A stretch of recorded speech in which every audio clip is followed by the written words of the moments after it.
They were born in the early 80s. They went to an elite university, but not to Oxbridge. They have some potted plants and like to cook from recipe books. Probably they have the first Ottolenghi book, but they know that's a bit passé now. They don't go out much, but they still check Resident Advisor from time to time, because they like to think they could go out if they felt like it. Sometimes they go to Café Otto. They were probably into burial at some point. They also have a favorite Mahler symphony. They've probably been to Berghain and even considered moving to Berlin in the mid-2000s. They used to stay out till dawn dancing in warehouses in Hackney Wick. Now they have a stable routine. They watch Adam Curtis documentaries to keep up with the sneery conversations on Facebook, and of course Chris Morris and Patrick Keeler were always their heroes.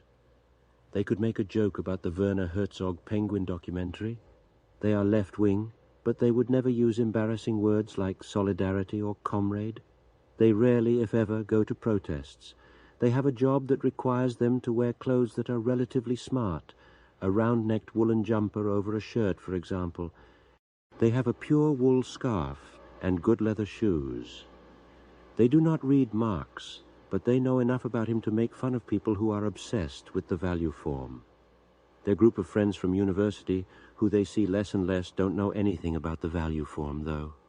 They might own a copy of 1,000 Plateaus, but it's years since they bothered reading that kind of thing. They like Jonathan Meades and Stuart Lee. They hate Clapham, even though one of their friends moved down there recently. They read The Guardian online, but of course they know it's shit. Sometimes they read articles on Jacobin. They have a long-term girlfriend, but feel weird about getting married, even though they've already bought some second-hand teak furniture together and various kitchen appliances.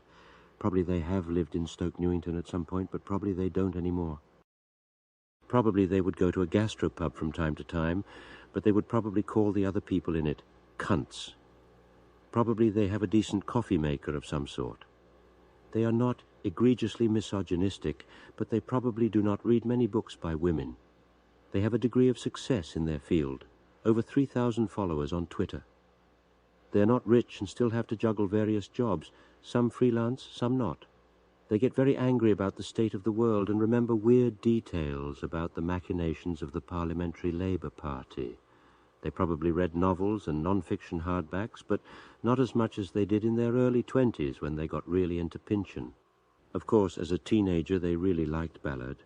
They'd definitely recognize Ian Sinclair if they saw him on the street, but they don't go to Dalston so much these days.